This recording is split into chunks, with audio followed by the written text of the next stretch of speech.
여호수아 6장 1절에서 5절까지 말씀을 다 같이 봉독하겠습니다.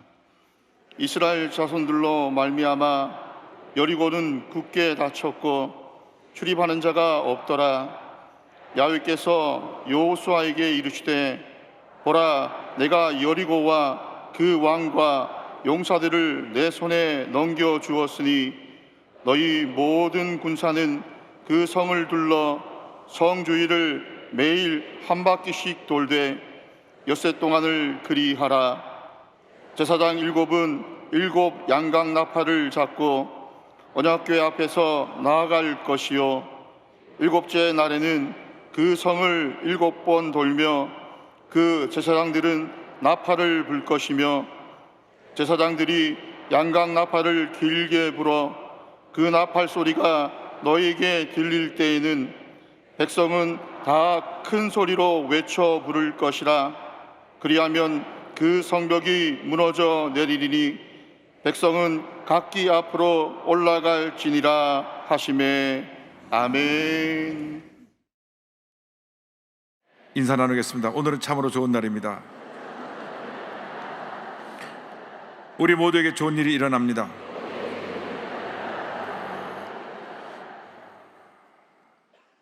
주님 안에서 우리 모두에게 좋은 일이 일어날 것입니다. 오늘 전 여호수아서 6장 1절 5절 말씀 가지고 여리고를 무너뜨리라, 이 같은 제목으로 말씀의 은혜를 나누기 원합니다. 제목을 한번 따라해 주시기 바랍니다. 여리고를 무너뜨리라. 여리고를 무너뜨리라. 우리가 일생을 살다 보면 크고 작은 많은 문제들을 만납니다. 때때로 우리가 해결할 수 없는 큰 문제와 어려움이 다가와서 우리를 절망에 빠지기도 합니다. 이스라엘 백성이 이제 요단을 건너 가나안을 정복해 나가는데 여리고라는 큰 성이 그 앞을 가로막고 있었습니다. 이 여리고는 난공불락의 성입니다. 성벽으로 둘러싸인 요새로 만들어진 도시였고 고대 근동국가에서 가장 오래된 도시 중에 하나였습니다. 그런데 여리고를 정복하려면 반드시 이 성을 정복해야만 했습니다. 먼저 우리 앞에 놓인 여리고에 대해서 생각해 보기 원합니다. 여호수아서 6장 1절로 3절입니다. 이스라엘 자손들로 말미암아 여리고는 굳게 닫혔고 출입하는 자가 없더라. 야훼께서 여호수아에게 이르시되 보라, 내가 여리고와 그 왕과 용사들을 내 손에 넘겨주었으니 너희 모든 군사는 그 성을 둘러 성주를 매일 한 번씩 돌되 엿새 동안을 그리하라. 하나님께서 여리고 성을 돌라고 말씀하셨는데 당시 여리고 성벽은 두 겹으로 되어 있었습니다. 바깥 성벽과 안쪽 성벽으로 되어 있었는데 이 이중 성벽이 아주 두껍고 견고했습니다. 이 여리고 성의 전체 높이는 그 성벽 전체가 한 30m 되는데 여리고 성벽 높이가 한 10m고 여리고 성이 20m 위에 되는 곳에 위치했기 때문에 지금으로 말하면 약 10층 건물 높이만큼 높은 위치에 여리고 성이 위치하고 있었습니다. 또 성경에 두 겹으로 되어 있는데 외벽 넓이가 1.5m에서 약 3.4m 되는 큰 두꺼운 벽으로 지어져 있어서 성벽으로 마차가 다닐 정도였습니다. 그런데 첫 번째 성벽을 넘어서도 두 번째 성벽이 또 기다리고 있기 때문에 많은 적군이 쳐들어왔다가 결국 여리고성을 함락하지 못하고 다 패배해서 물러갔던 성입니다. 하나님께서 이 성을 무너뜨리라고 말씀하시는데 매일 하루에 한 번씩 이 성을 돌라고 말씀하셨습니다. 6일 동안 매일 하루에 한 번씩 돌고 마지막 날은 7번을 돌라고 말씀하셨습니다. 그래서 이스라엘 백성들이 그 성을 돕니다. 거대한 성을 한 바퀴 빙 돌고 나서 그들의 마음속에 다가온 것은 두려움밖에 없었습니다. 어이구, 이 거대한 성을 우리가 어떻게 무너뜨릴 수가 있겠는가? 그들은 불가능의 현실을 바라보았습니다. 하루를 돌고 이틀을 돌고 3일을 돌고 4일을 돌면서 우리가 이 성을 어떻게 무너뜨릴 수 있을까? 마음에 두려움만 쌓여갔던 것입니다. 이 세상을 살다 보면 때때로 우리는 여리고 같은 어려움을 만납니다. 우리 대한민국에 지난 3년 동안 코로나19라고 하는 여리고를 만났습니다. 여리고를 만나서 정말로 힘들고 어려운 시간을 보냈습니다. 많은 영세 소상인들이 가게 문을 닫아야 됐고 또 젊은이들은 일자리가 없어서 방황해야 됐고 무엇 하나 되는 일이 없었습니다. 그런데 또 우크라이나에 전쟁이 터지는 바람에 세계 3위의 공유 창고인 우크라이나가 전쟁으로 인해서 곡물 수출이 안 되니까 물가가 급등하기 시작했습니다. 그래서 물가는 급등하고 경제는 침체되고 청년들의 일자리는 없고 이 같은 거대한 여리고가 우리 앞에 놓여서 우리를 절망케 했습니다. 그 마음 가운데 두려움이 들어왔습니다. 질병의 여리고, 사업 파산의 여리고, 많은 여리고들이 우리 앞을 가로막았습니다. 여리고를 바라볼 때 문제는 우리 마음속에 먼저 두려움이 들어온다고 하는 것입니다. 이제 어떻게 사나? 이제 무엇을 하고 우리가 이 어려움을 헤쳐나갈 수 있을 것인가? 우리가 문제와 어려움을 이겨내기 위해서는 먼저 내 마음속에 있는 여리고를 무너뜨려야 되는 것입니다. 내 마음속에 있는 두려움, 염려, 근심, 걱정에 이 여리고를 무너뜨려야 되는 것입니다. 마음에 두려움이 다가오면 두려움이 우리 마음 가운데 염려, 근심, 걱정을 가져오고 우리 몸에 면역체계를 떨어뜨려서 몸을 아프게 만들고 우울증에 빠지게 만들고 그로 인해서 불면증에도 빠지게 만들고 여러 가지 문제가 우리에게 다가오게 만드는 것입니다. 그래서 우리는 이 여리고를 만났을 때 주님 앞에 엎드려 기도해야 됩니다. 주님, 나를 도와주옵소서. 나는 도저히 내 힘으로 이 일을 감당할 수 없사오니 주님이여 함께하여서 이 여리고를 무너뜨려 주시고 주님의 은혜가 임하게 하여 주시옵소서. 로마서 8장 35절로 37절에 이와 같은 위대한 선언의 말씀이 나옵니다. 누가 우리를 그리스도의 사랑에서 끊으리요? 환난이나 곤고나 박해나 기근이나 적신이나 위험이나 칼이랴. 그러나 이 모든 일에 우리를 사랑하시는 이로 말미암아 우리가 넉넉히 이기느니라. 어떤 여리고가 우리 앞에 다 놓여 있다고 할지라도 주님이 함께 하시면 우리는 넉넉히 이길 수 있게 되는 것입니다. 환경을 바라보지 말고 사람을 바라보지 말고 문제를 바라보지 말고 문제 해결자 되신 전지전능하신 하나님을 믿고 의지하고 바라보는 대로 모두가 되기를 주님으로 축원합니다. 주님께서 내 마음 가운데 절망의 여리고를 무너뜨리시고 두려움의 여리고를 무너뜨리시면 주님이 주신 평안함이 우리 마음 가운데 넘쳐나게 될 것입니다. 마음의 평안함을 가지고 강하고 담대한 믿음으로 나갈 때 하나님의 위대한 역사가 우리에게 다가오게 되는 것입니다.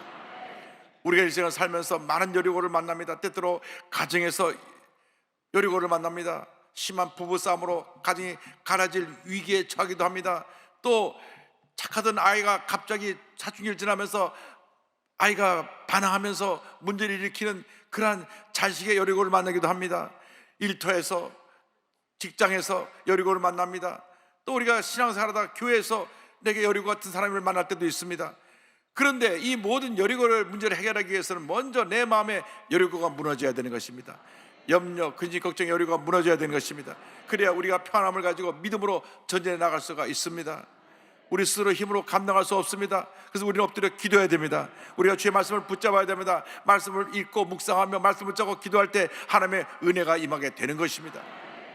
성경을 보면 이 여리고를 돌면서 여리고를 무너뜨리는 법에 대해서 말씀해 주고 있습니다. 여리고를 돌라고 말씀하시는데 6장 3절에 너희 모든 군사는 그 성을 돌러 성주의를 매일 한 번씩 돌되 엿새 동안을 그리하라 하시고 어떻게 이 성을 돌면서 어떻게 성을 무너뜨릴까를 구체적으로 지시하셨습니다. 여호수아 6장 8절 9절입니다. 여호수아가 백성에게 이르기를 마침에 제장 7은 양각 나팔 7을 잡고 야훼 앞에서 나아가며 나팔을 불고 야훼 언약궤는 그 뒤를 따르며 그 무장한들은 나팔 부는 제장들 앞에서 행진하며 후군은 궤 뒤를 따르고 제장들은 나팔을 불며 행진하더라. 하나님께서 구체적으로 어떻게 여리고로 성을 돌 것을 말씀하십니다. 언약궤가 중심이 되어서 이 언약궤를 뒤따라서 성을 도는데 그 언약궤 앞에 무장한 군사가 서고 언약궤가 서고 그 뒤에 7 제장이 양나팔을 뿜뿜 불면서 돌면 그 뒤에 군사들이 따라갈 것이라. 그래서 한 바퀴를 돌고 들어오고 다음날 또 가서 한 바퀴를 돌고 들어오고 또 나가서 한 바퀴를 돌고 들어오라고 말씀했습니다. 그런데 이 여리고 성을 매일 한 번씩 엿새를 돌고 마지막 날을 7번 돌도록 하셨는데 이 성을 도는 동안 절대로 이스라엘 백성들이 입을 열지 않게 하셨습니다. 침묵하게 하셨습니다. 나팔 소리는 들리지만 아무 말도 하지 않고 묵묵히 벗게 뒤만 따라가야만 했습니다. 여호수아 6장 10절입니다. 여호수아가 백성에게 명령하여 이르되 너희는 외치지 말며 너희 음성을 들리게 하지 말라. 너희 입에서 아무 말도 내지 말라. 그리하다가 내가 너에게 명령하여 외치라 하는 날에 외칠지니라 하고. 하나님께서 침묵을 명령하신 것입니다. 왜 저들에게 침묵을 명령하셨습니까? 연약한 인간들이 입만 열면 원망하고 불평하고 부정적인 얘기를 쏟아놓기 때문인 것입니다. 이스라엘 백성들이 40년 광야에서 그렇게 원망하고 불평을 쏟아놓음으로 말미암아 40년 광야를 돌고 또 돌고 또 돌다가 긍정적인 고백한 여호수아 갈렙을 제외한 모든 사람이 광야에서 다 죽었습니다. 20세 이상 출애굽한 사람 장정 가운데 가나안 땅을 밟은 사람은 여호수아 갈렙뿐입니다. 왜냐? 그들이 입만 열면 불평을 늘어났기 때문입니다. 출애굽한 그 놀라운 은혜를 잊어버리고 앞에 홍해가 가로막혔다고 불평하라고, 홍해를 하나님께서 기적적으로 갈아주시니까 물이 없다고 또 불평하라고, 또 저들이 가는 길에 먹을 것이 없다고 불평하라고, 고기가 먹읍시다고 불평하고 또 불평하고 불평했습니다. 그래서 가나안 입구까지 와서 12명 정도 보내니까 그 중에 10명이 말합니다. 거기가 적과 고리는 땅이고 풍성한 과일이 있는 것은 아는데 땅은 우리를 삼키는 땅이요, 거기 거인들이 있어서 우린 메뚜기가 같습니다. 그래서 온 백성이 밤새 통곡하면서 원망 불평을 늘어놓아서 다시 그들의 광야로 들어가게 되어서 하루 저들이 정탐한 날을 1년으로 쳐서 40일 동안, 그러니까 40년을 광야에서 돌다가 다 죽게 하셨습니다. 여러분, 이것이 우리 인간의 습성입니다. 예수를 믿고 나서도 우리는 쉽게 불평합니다. 원망합니다. 요즘 뉴스를 보면 늘 부정적인 얘기로 가득 뒤덮여 있습니다. 좋은 얘기, 칭찬하는 얘기, 격려하는 얘기는 없고 그저 물고 뜯는 얘기입니다. 누가 이거 잘못했고 누가 이거 잘못했고 누가 이거 잘못했고, 정말 부끄러운 이야기들만 늘어놓고 있는 이 현실을 보면서 주여, 우리나라의 언론부터 먼저 바뀌게 하여 주옵소서. 언론이 긍정적인 보도를 하게 하여 주옵소서. 사람들을 격려하고 살리고 사람들에게 기쁨을 주는 그런 메시지를 전하게 하여 주시고, 이렇게 사람의 인성을 파괴하고 사회를 분열시키는 이러한 언론 보도들이 사라지게 하여 주옵소서. 이 언론이 개혁돼야 됩니다. 우리 정치도 개혁돼야 됩니다. 서로 물고 뜨고 싸우는 이 모습이 개혁돼야 되는 것입니다. 우리 예수 믿는 사람이 이 잘못된 모든 풍토를 바꿔야 됩니다. 하나님께서 저들에게 이런 모든 부정적인 얘기를 하지 말라, 입을 다물라고 말씀하셨습니다. 하나님이 침묵 훈련을 시키신 것입니다. 우리가 입을 다물었을 때 무엇을 해야 됩니까? 우리 마음속으로 기도해야 됩니다. 주의 도우심을 간구해야 됩니다. 주여, 우리는 하지 못합니다. 우리를 불쌍히 여겨 주옵소서. 우리와 함께하여 주옵소서.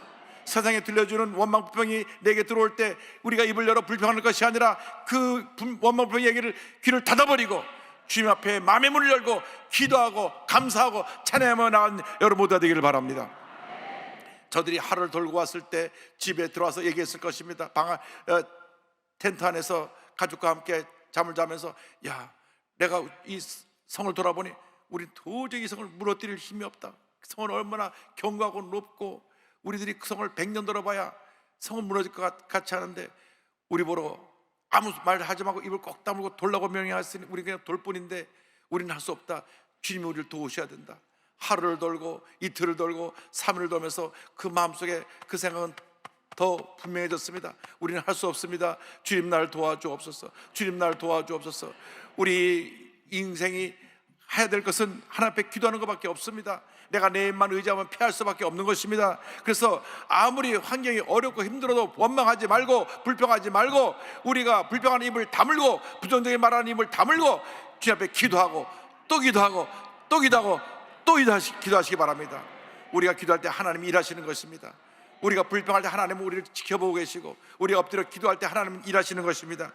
그래서 저들이 일주일 내내 입을 꼭 다물고 그 성을 돌면서 하나님의 도우심을 간구했습니다. 우리가 일상 살아가는 동안 어떤 문제 어려움이 다가와도 여러분 입술로 죄를 짓지 않게 되기를 바랍니다. 원망 불평하고 부정적인 얘기를 하고 없는 말 있는 말 가지고 말을 만들어서 남을 모함하고 그런 일에 동참하는 일이 없게 되기를 바랍니다. 우리 입술은 남을 살리는 말, 남을 치료하는 말, 남을 변화시키는 말, 남에게 용기를 북돋아주는 말을 하게 되기를 주님의 이름으로 축원합니다. 제가 책방에 가서 책을 사서 보는데 70주 동안 계속 베스트셀러가 된 책이 있어서 샀습니다. 책 제목이 책이 팔리게 돼 있어요. 잘했고 잘하고 있고 잘 될 것이다. 그러니까 그 책 제목 한번 보고 사는 겁니다. 잘했고 잘하고 있고 잘 될 것이다. 여러분 그런 고백을 하시기 바랍니다. 예수님 안에서 잘했고 잘 되고 있고 잘 될 것이다. 할렐루야. 하나님께 모든 영광 돌립니다. 그래서 이스라엘 백성들이 일주일 동안 성을 돌면서 느낀 것은 우리는 못합니다. 주님이 하십니다. 이 난공불락의 섬을 우리가 어떻게 무너뜨릴 수 있겠습니까? 자신들이 할 수 없다는 것을 알게 되었습니다. 하나님 앞에 겸손히 낮을 때 하나님 우리를 사용하시는 것입니다. 하나님의 가장 미워하시는 건 인간의 교만입니다. 내가 하는 사람을 하나님이 물리치시고 나는 아무것도 아닙니다 하는 사람을 주님이 택하시는 것입니다. 그리고 우리가 믿음으로 나갈 때 하나님의 큰 역사가 일어나는 것입니다. 하나님께서 성을 일주일 동안 돌고 마지막 날은 7번을 돌고 난 다음 믿음으로 선포하라고 말씀하셨습니다. 6장 15절 16절입니다.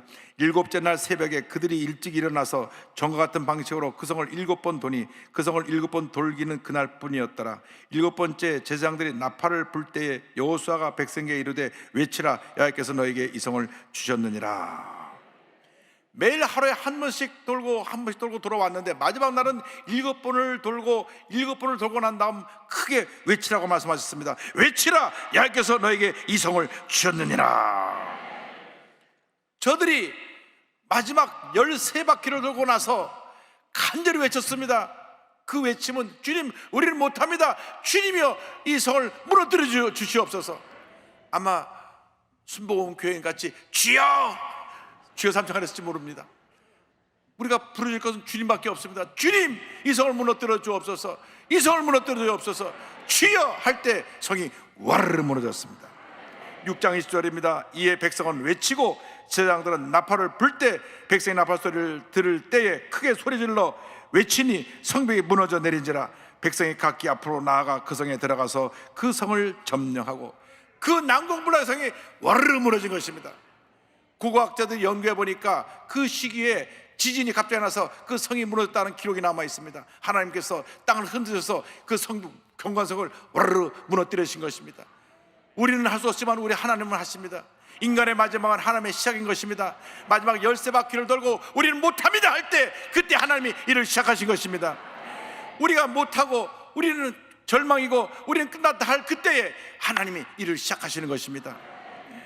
이 성이 무너진 건 첫째도 하나님의 역사요, 둘째도 하나님의 역사요, 마지막도 하나님의 역사인데 하나님께서 하나님의 말씀을 순종한 저들의 믿음을 보았기 때문입니다. 히브리서 11장 3절은 말씀합니다. 믿음으로 7일 동안 여리고를 도니 성이 무너졌으며. 믿음이 기적을 만들어내는 것입니다. 믿음 없이 어떤 기적을 우리가 체험할 수 없습니다. 하나님은 지금도 믿음의 사람을 찾고 계십니다. 하나님의 찾으시는 믿음의 사람들이 다 되시기를 바랍니다. 여러분 한 사람 한 사람 믿음의 사람이 되어서 있는 곳에서 하나님의 뜻을 이룰 때 이 대한민국이 위대한 대한민국으로 변화될 것입니다. 문제 해결될 것입니다. 여러 가지 문제되는 것들이 다 떠나가 버리고 이 나라를 견고히 세워주셔서 위대한 하나님의 나라로 사용하여 주실 것입니다. 이 땅에 들끓는 모든 이단들이 사라질 것입니다. 또 동성결혼의 모든 문제도 다 사라질 것입니다. 우리가 기도하는 모든 문제들이 해결될 것인데 특별히 이 공산주의 물결, 주사파의 물결도 다 사라질 것입니다. 하나님이 함께 하시면 우리 하나님을 이길 어떤 세력도 어떤 권세도 없습니다. 하나님 우리 대한민국을 붙들고 계십니다. 우리 대한민국 자유민주주의 대한민국을 붙들고 계셔서 위대한 대한민국으로 세워 주실 것입니다. 우리가 예수 이름으로 물리쳐야 되는 것입니다. 그 앞에서 물리쳐야 되는 것입니다. 우리가 우리 인간의 스스로 여러 걸 바라보았을 때는 우리에겐 절망, 우리에겐 두려움뿐이었지만 하나님의 시선으로 바라봤을 때는 주님의 기적의 시작이었습니다. 예수님의 십자가가 그렇습니다. 예수님의 십자가가 인간의 눈으로 봤을 때는 그것이 절망이고 끝이었지만 하나님의 눈으로 봤을 때는 구원 사역의 완성이요 시작이었던 것입니다.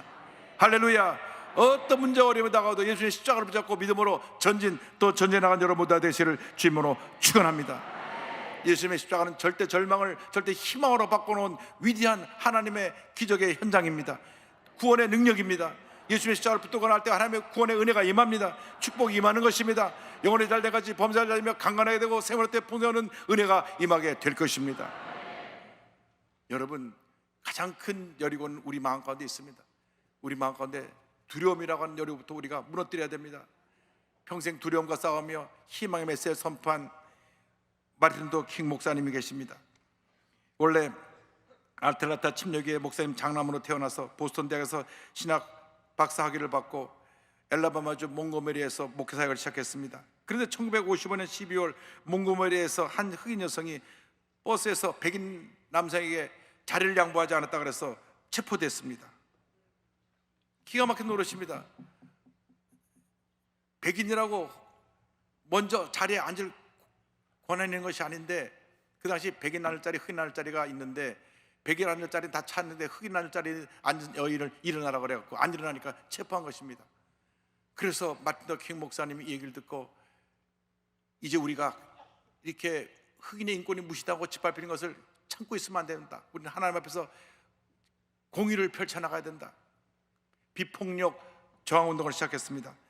모든 흑인들은 오늘부터 버스를 타지 마라. 우리들의 인권이 존중될 때까지, 우리들의 인권에 보장될 때까지 버스 타지 마라. 그래서 모두가 버스를 타지 않고 아침에 1시간, 2시간씩 걸어서 직장에 나갔습니다. 이 운동이 미국 전역으로 확산되었습니다. 한 달이 지나가자 운송회사에서 우리가 앞으로 그런 일 일어나지 않겠다 사과를 해서 다시 흑인들이 이제 버스 타고 자기 자리에 가서 앉을 수 있도록 되었습니다. 그런데 이러한 비폭력 운동을 이끈 그에게 다가온 것은 폭력과 협박이었습니다. 자신과 가족들이 당한 위험을 이렇게 회고했습니다. 나는 5번이나 체포되어 엘라베마 감옥에 갔습니다. 내 집은 2번이나 폭파되었고 나와 내 가족들이 죽음의 협박을 받지 않은 날이라고는 거의 없었습니다. 나는 칼에 찔려 치명적인 상처를 입기도 했습니다. 때때로 나는 더 이상 참고 견딜 수 없다고 느끼기도 했고 숨어 지내고 싶은 생각이 간절하기도 했습니다. 1958년 어느 날 오후 그가 칼에 찔려서 죽음의 사경을 헤맸을 때 이런 고백을 했습니다. 그럼에도 불구하고 두려움을 극복하고 고백합니다. 목숨이 경각에 달려있는 동안 이상할 정도로 마음이 평온했습니다. 주님이 내 곁에 계셨기 때문입니다. 끊임없는 기도생활 덕분에 투쟁 과정 내내 주님이 동행하고 계심을 느낄 수 있었습니다. 나와 가족에 대한 공격이 계속되고 있었지만 주님이 그런 폭력적인 행동을 이겨나갈 수 있는 힘을 주실 것이라고 확신합니다. 할렐루야.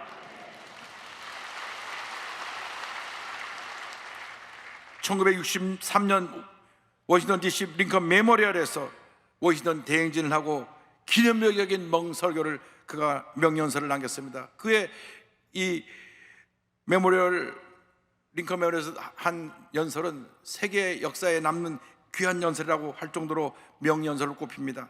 그는 이렇게 외쳤습니다. 나에게는 꿈이 있습니다. 나의 네 자녀들이 피부색이 아니라 인격에 따라 평가받는 그런 나라에 살게 되는 날이 오리라는 꿈입니다.